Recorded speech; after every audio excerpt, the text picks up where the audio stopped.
Okay, so I've loaded in the code from and modified it here.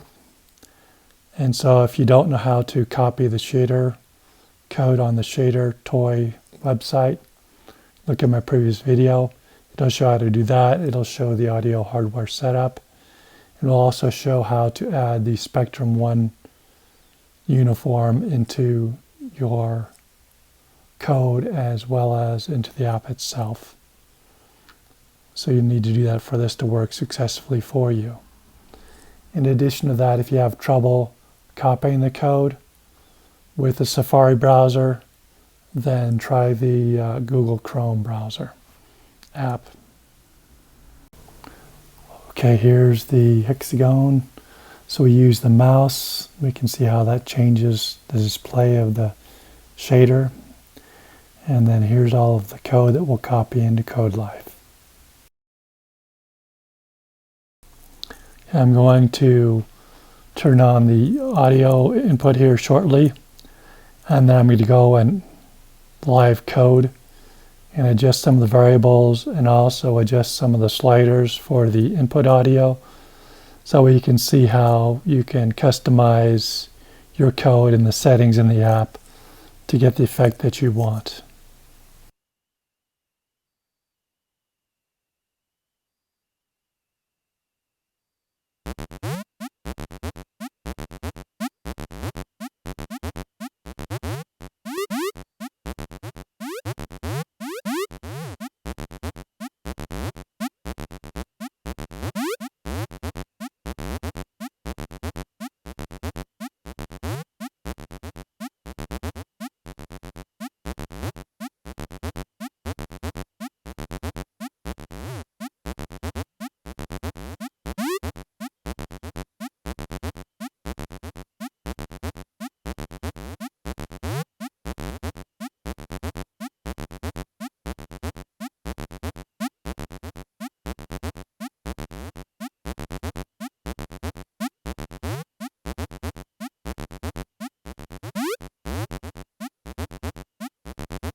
Okay, lines 35 through 48 define the odd scale function.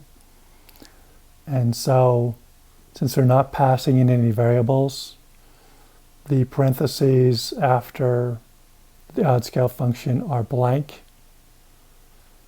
And what happens in the function starts with the left bracket in line 35 and ends with the right bracket in line 48. So we're going to define a vec3 called sound in line 36. And that's going to store the audio from the constant for the audio, which is spectrum 1. And so that's a uniform. And so we're going to use that to modify the data from that audio that comes from that spectrum 1 uniform. And uniforms are available anywhere in our code. And once again, that was defined in the top section. And so in line 37, we're creating a variable called tiny, and that's going to be used to define a minimum value later on in this function. So we don't want to have it 0. We want to have a number that's a little higher than 0. So that's what that line 37 is doing, as well as that line 38 rat size variable is going to be used later on. And so we're going to have two options for rat size, and that's lines 39 through 41. It's a conditional statement. And so once again, we're using the trick of the sign. So the absolute value of a sign is going to be valued between 0 and 1. So that means one condition is when it's greater than 25, so 3/4 of the time it's going to be greater than 0.25. And then it's going to be value of 1,000. And then roughly a quarter of the time it's going to be less than 0.25. So that means it's going to be a rat size value of 500. So that means it'll have a different shift between those two values. And so that's how we use that rat size and that tiny in lines 43 through 46. And so what we're doing is, first of all, we assign sound, and we're going to amplify our spectrum by 10. And once again, we can change that 10 around to have different values to see how it looks in our live coding. And so we have sound.x, sound.y, and sound.z. Those are the three bands of the audio that we can specify and change around. And so the sign, we're taking the sign of the sound.x, so that's a value between 0 and 1. We're going to multiply that by our rat size. So that's to be either 1,000 or 500, depending upon the time. and then we're going to take the maximum of either that value or the value of tiny, so that way it's never going to be 0. And so it's the same thing in for the sound.y for that middle frequency value, and also for the high frequency value. And then we just return sound. And so when we call that later on in the code, we're going to place the mouse variable with this odd scale function. And so that's it for that. So later on we'll show you the code where we have the mouse. Okay, line 163 is the original code that used the mouse, or if an iPad, it'd be your finger. And so basically what we did is I commented that out by putting 2 forward slashes in front of it, and then added a new line, line 164. And the only difference between the two lines is the first one has an iMouse, the second one has an odd scale with the 2 parentheses. And so that odd scale is that function we defined earlier. And so that's going to be a number between a little higher than 0 and 1.